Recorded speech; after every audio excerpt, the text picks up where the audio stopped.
En las clases anteriores describimos los hidratos de carbono.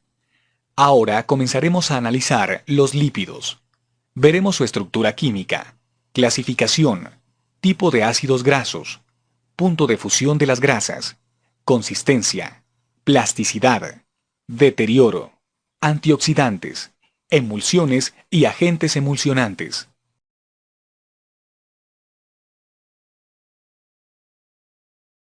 Los lípidos son compuestos llamados también grasas.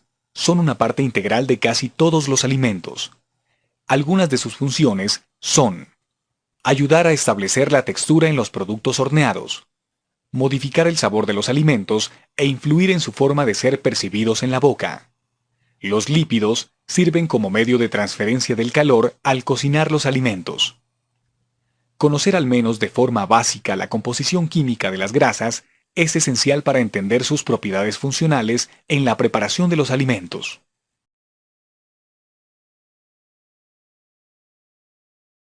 Las grasas están formadas por largas cadenas de carbono rodeadas de hidrógenos, y en la punta llevan un grupo carboxilo, lo que constituye un ácido graso.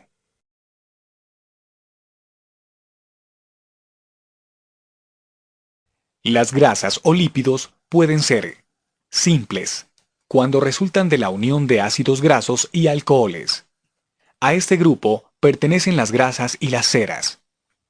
También pueden ser complejas, resultantes de la unión de ácidos grasos, alcoholes y otros grupos químicos. En este grupo se encuentran los fosfolípidos, glucolípidos y lípidos neutros.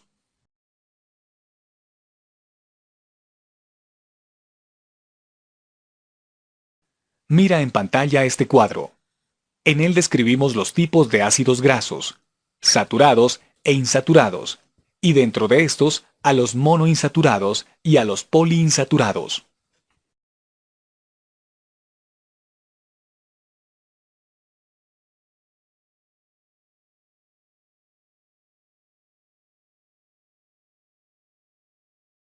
El punto de fusión de las grasas, es decir, el pasaje de sólido a líquido, varía según el tipo de ácido graso. Los ácidos grasos saturados tienen alto punto de fusión, es decir, requieren de mayor entrega de energía y temperatura para fundirse. En cambio, los ácidos grasos insaturados tienen un bajo punto de fusión, es decir, requieren poca entrega de energía para fundirse. Las grasas son una mezcla de varios TAG, triacilglicéridos diferentes, y cada uno tiene su propio punto de fusión. Los puntos de fusión de los triacilglicéridos TAG determinan si una grasa será un líquido, por ejemplo, el aceite de girasol, o un sólido plástico, por ejemplo, la manteca untable, o un sólido duro y quebradizo a temperatura ambiente, por ejemplo, la grasa bovina.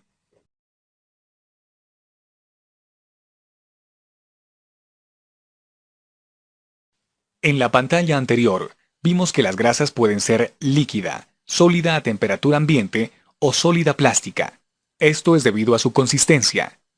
La consistencia de las grasas que usemos en la preparación de los alimentos influirá en la característica final de los distintos productos que elaboremos.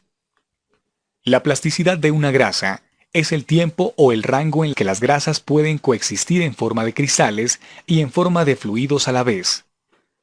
Cuanto mayor tiempo pueda permanecer de esta manera, mayor rango plástico tendrá. Por ejemplo, crema moka y baños de chocolate. Cuanto mayor rango o plástico tenga un producto, más posibilidades tendrá de ser utilizado en diversas preparaciones.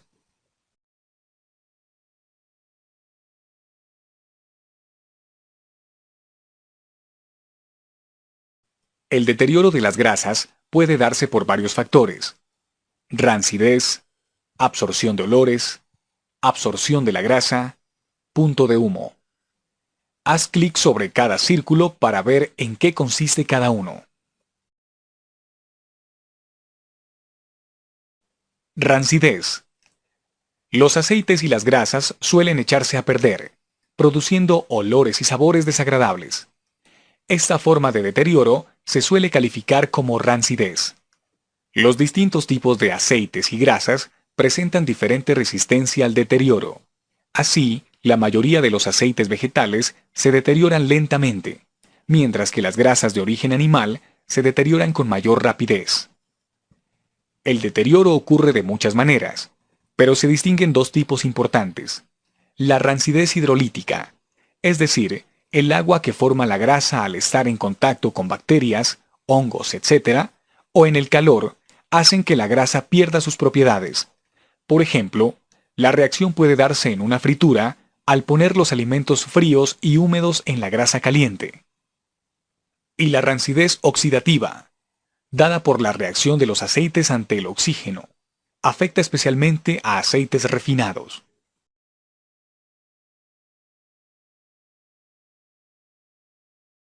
Absorción de olores. Las grasas absorben olores debido a que se disuelven los gases a los que están expuestas. Por ejemplo, si dejamos en un ambiente cerrado un recipiente con aceite destapado al lado de un melón abierto, el sabor del aceite se alterará. Por lo tanto, las grasas siempre se deben conservar en recipientes tapados.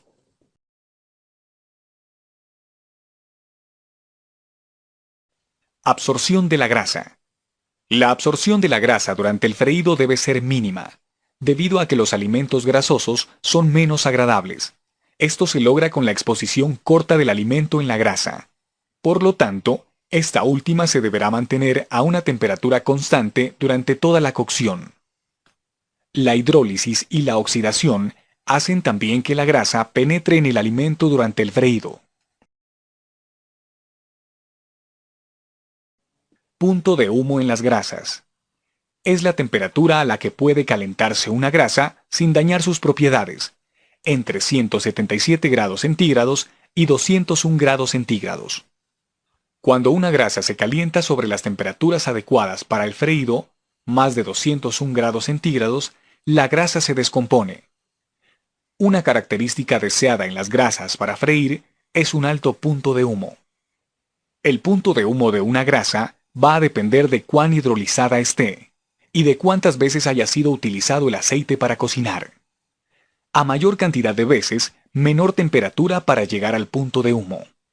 El tamaño del recipiente también influye sobre el punto de humo. Cuanto más chico sea su diámetro, más caliente se pondrá la grasa antes de humear, y por lo tanto, la grasa se hidrolizará más.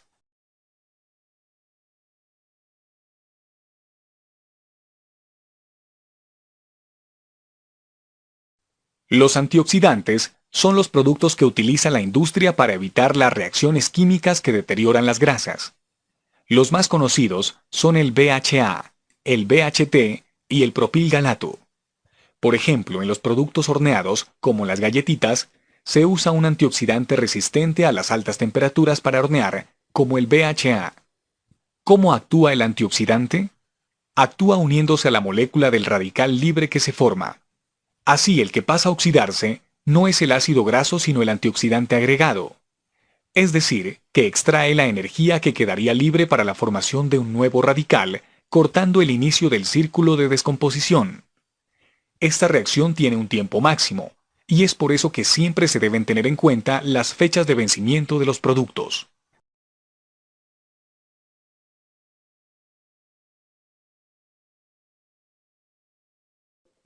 La emulsión se define como una dispersión de un líquido en otro, siendo ambos líquidos antagónicos, es decir, que las moléculas que los forman son completamente diferentes. Un tipo de emulsión puede ser de aceite en agua.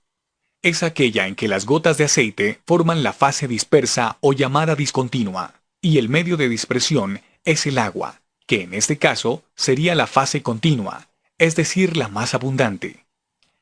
Otro tipo de emulsión es agua en aceite. En este caso, las gotas de agua se encuentran dispersas, y el aceite más abundante sería el medio de dispersión.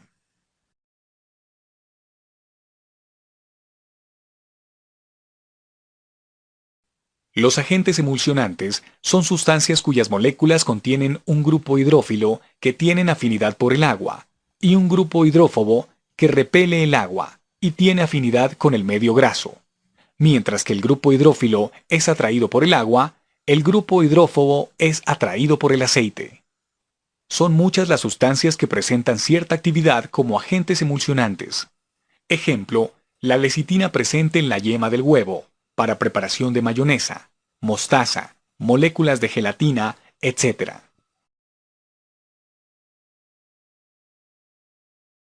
Hemos llegado así al final de esta clase en la que vimos estructura química de los lípidos, clasificación, tipo de ácidos grasos, punto de fusión de las grasas, consistencia, plasticidad, deterioro, antioxidantes, emulsiones y agentes emulsionantes. Recuerda ampliar los conceptos de esta clase con la información del manual. Hasta la próxima clase.